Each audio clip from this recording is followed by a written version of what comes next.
Coming up on today's show, Lamborghini unveils an all-electric concept supercar that hints at what we can expect from the prancing bull in the future. Tesla launches chill mode to let owners tame the crazy acceleration of every single Tesla. And IC Bus unveils an all-working, all-electric school bus that could put an end to the noisy, smelly buses of today. These stories and more coming next on 10. This is 10 from Transport Evolved, the roundup show that takes the week's news in the world of cleaner, greener, safer and smarter transport and gives it to you in a bite-sized form just in time for the weekend. So kick back and enjoy. It's Friday, November 8th, 2017. I'm Nikki Gordon-Bloomfield, and due to me being away this weekend, I'm afraid I've had to prepare and record this show extra early this week. So if there's been a breaking news story on Thursday or Friday, it might not be in this week's show. Don't worry though, I'll cover it next week. We start today's show in the world of supercars, where Italian automaker Lamborghini, which I should note is actually owned by Audi, which is in turn owned by Volkswagen, unveiled a brand new concept car this week that hints the prancing bull is readying itself to go all electric. Called the Terzo Millennio, that's third millennium for those who don't speak Italian, the sleek concept two-seater features powerful, all-electric, all-wheel drive capabilities, a nanotube self-healing carbon fibre body, and, says Lamborghini, either structural carbon fibre batteries or supercapacitors. Yes, this is a concept car that you can't drive, but instead represents the work that those clever folks at MIT are doing with Lamborghini to develop all of the above technologies. Will we ever see an all-electric Lambo? Probably. But the features list here, while exciting, aren't likely to feature on a production vehicle anytime soon. By now, I'm sure you're all familiar with Tesla's over-the-air software update system, which allows Tesla to tweak the capabilities and features of its electric cars without ever asking the customer to head to the local Tesla service centre for an update. To date, the OTA system has unlocked new capabilities like autonomous driving, tweaked user interfaces, and even improved performance for certain Model S cars. But this week, Tesla unveiled Chill Mode, a new feature in the latest OTA that tames the throttle mapping to give a more chilled out, calmer driving experience.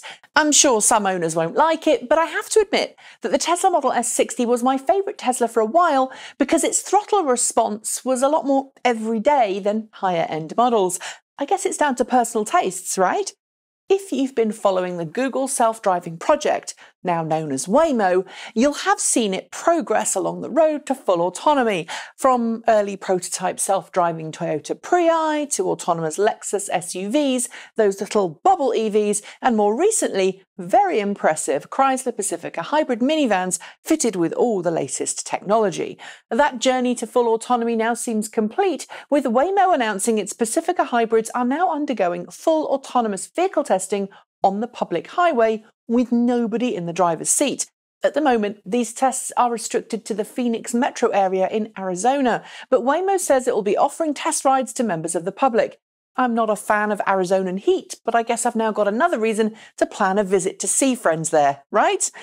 If there's one theme running through today's show, it's autonomy, and this next story combines both autonomous vehicles and electric vehicles, courtesy of Workhorse, the US startup trying to revolutionise the commercial vehicle world with its range of plug-in vehicles. I'm sure you've already heard of the versatile Workhorse W15 range-extended electric pickup truck. And now the same company has unveiled the N-Gen, an all-electric panel van that comes as standard with a horsefly delivery drone, great for last-mile delivery purposes.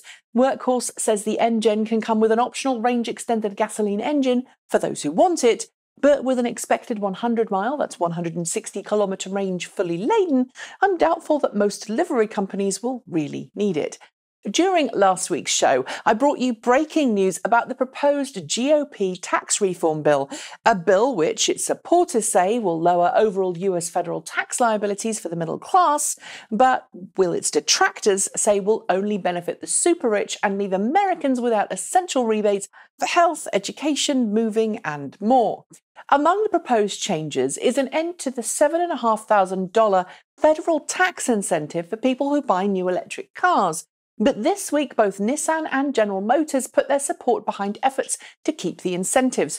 They add their corporate voices to those of plug-in drivers and Plug-in America, which has been working hard since the news story broke last week to lobby politicians not to let the bill pass in its current form.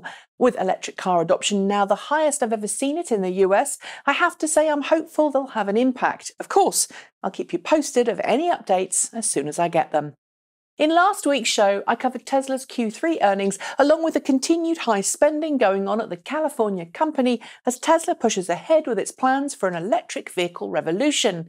And while Tesla's shares took a dive as a consequence of the Q3 earnings and the subsequent tax bill proposal the next day, Tesla gained back a few dollars per share with the news that it's acquired a new company this week in the form of Perbix.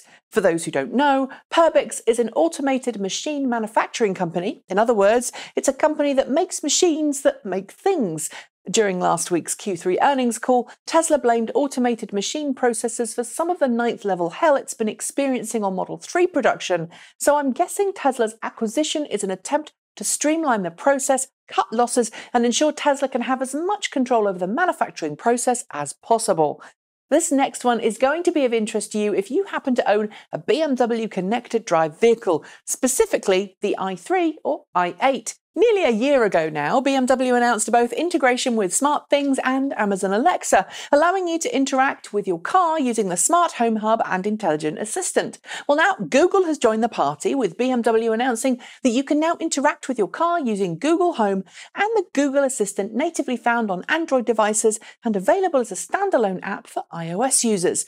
As someone who has Alexa integration for her electric car, I can certainly attest to how nice it is to be able to ask your car to cool down or warm up with just your voice. So if you've got a BMW plug-in and you don't mind connecting it to the cloud through BMW's servers, this is certainly worth a try. The speed at which electric cars recharge has been their Achilles heel for years, but as I'm sure you'll now know, there are some new rapid charging standards coming to market that aim to change this for good, offering to recharge large capacity battery packs good for several hundred miles of range from 80 to 80% full in under 15 minutes. Unlike the first wave of charging stations, these superfast units, capable of 350 kilowatts, are getting serious support, with Mercedes, Ford, BMW and a Volkswagen announcing this week that they've just begun installing a Europe-wide next-generation CCS quick charge network to support superfast charging. And at the same time, European utility company E.ON announced its own 350 kilowatt charging network, which it says will have 10,000 stalls active across Europe in just 3 years' time. Given the cars that will support these charging station speeds aren't expected much before then, this could be the first time we see infrastructure getting built before the cars arrive. That'll be a nice change, eh? Talking of Europe, we heard more bad news this week about the Opel Ampera-e, which has suffered a massive price hike of more than €5,700 just weeks after Opel asked dealers to stop taking orders for the Bolt EV's European sibling due to a lack of vehicles from the US. The reason for the price hike seems to be partially down to the exchange rate between the dollar and the euro, but also down to just a lack of interest from either GM or Opel to push this car. And with Opel no longer part of GM, it was acquired by Peugeot Citroën earlier this year, it's unclear what the future of the Ampera-e really is in Europe looking forwards. Unless you're an avid fan of two-wheeled motorised transportation, the chances are that you don't know about the EICMA motorcycle show going on right now in Milan. But not to worry, because you do know now. And this year at the EICMA, we've seen several electric motorcycles debut. But perhaps the most exciting is the Energica Evo SA9, a classic scrambler that reminds me very much of the current Ducati scrambler lineup, except of course it's all electric. At the moment, it comes with an 80 kilowatt electric motor, 11.5 kilowatt hour battery pack, and has a limited top speed of 125 miles per hour. That's 200 kph. Range is only 125 miles in eco mode, but this is a performance bike first and foremost, which is why it comes with CCS quick charging for rapid refueling on the road. It's not exactly cheap at about $25,000, but still every fibre of my being wants to ride one. So Energica, can I please come to the press launch? Please? Earlier on, I told you that there was an autonomous vehicle theme running through today's show, and this next story proves it. courtesy of Navya, an autonomous vehicle company which has just launched a new 6-seat autonomous vehicle. The company has been testing 3 15-seat autonomous buses in the heart of Paris since July.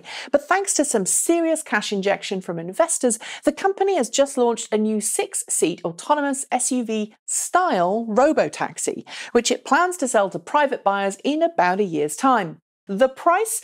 A cool $290,000, which is certainly more than a Tesla Model X, but I'm guessing this is going for a slightly different clientele, namely taxi services and large corporations wanting to shuttle visitors around without a single driver on board. What do you make of it? I quite like it. Leave your thoughts in the comments below. As the push to electric vehicles has gained speed, we've seen some old guards of the automotive industry worry about how profitable automakers will be after spending billions on transitioning from fossil fuels to electric vehicles. Many of them, members of the board at various German automakers, still remain to be convinced, but this week, Porsche CFO Lutz Mensch told Automotive News Europe that Porsche believes it will remain profitable and continue to thrive even after spending all that cash on electrification. Moreover, despite tough competition from Tesla, Porsche believes that it will thrive in the electric vehicle marketplace with cars like the Mission E leading the way. But while he was bullish about EVs, Menschke said that Porsche wouldn't be making any rash decisions on the future of diesel. I guess there's something of a comfort blankie scenario going on for the Porsche board, eh? As more and more companies start to look at plug-in vehicles with serious intentions of building their own, we're starting to see more and more money invested into new forms of electric vehicle batteries. And this week, Volkswagen announced that it would be working with Google on developing a new electric car battery pack that are more energy dense, could charge faster and last longer. Why Google? Well, Volkswagen doesn't want Google's material sciences expertise, but rather its quantum computing prowess, because quantum computing can help accelerate the R&D process in ways that just aren't possible with traditional computers, and with accurate, intricate calculations essential to better dealing with battery design, especially when dealing with molecular level changes, it makes sense for Volkswagen to go with one of the world's biggest specialists on quantum computing. Here's hoping the partnership is fruitful, and of course, I'll keep you updated with any news I get on the subject. When it comes to autonomous vehicles, we often focus on the everyday capabilities such vehicles exhibit, such as their ability to follow traffic direction, yield for pedestrians, and ensure that they don't hold up other road users. But what we don't focus on so much is the ability of autonomous vehicles to match professional drivers in terms of skill and speed on the test course. Yet this week, Renault unveiled a new autonomous Zoe EV that's been developed alongside a team at Stanford University that can not only handle an obstacle course with perfection, but can do it at the same kind of speed that a professional driver can. This video shows just how comfortable the car is at speed, and while you might not think that those skills are useful in the real world, it's worth remembering that quick reactions and controlled avoidance maneuvers at speed can sometimes make the difference between crashing or not. Well done, guys. And finally, unless you're one of the very lucky people who didn't have to ride the bus to school, you'll have fond, or perhaps not so fond, memories of riding the school bus, be it a bright yellow US style or one of the more mainstream coaches used in Europe. Most school buses are old, clunky and noisy thanks to the large diesel engines that usually power them. We've covered electric alternatives to those buses on this show before, but now there's a new player in the form of the IC Bus Charge, an all-electric school bus prototype that's quite fancy, with a range of up to 125 miles per charge, that's 200 kilometres. This full-size concept previews a vehicle that the company aims to bring to market by 2019 and could revolutionise school fleets around the world.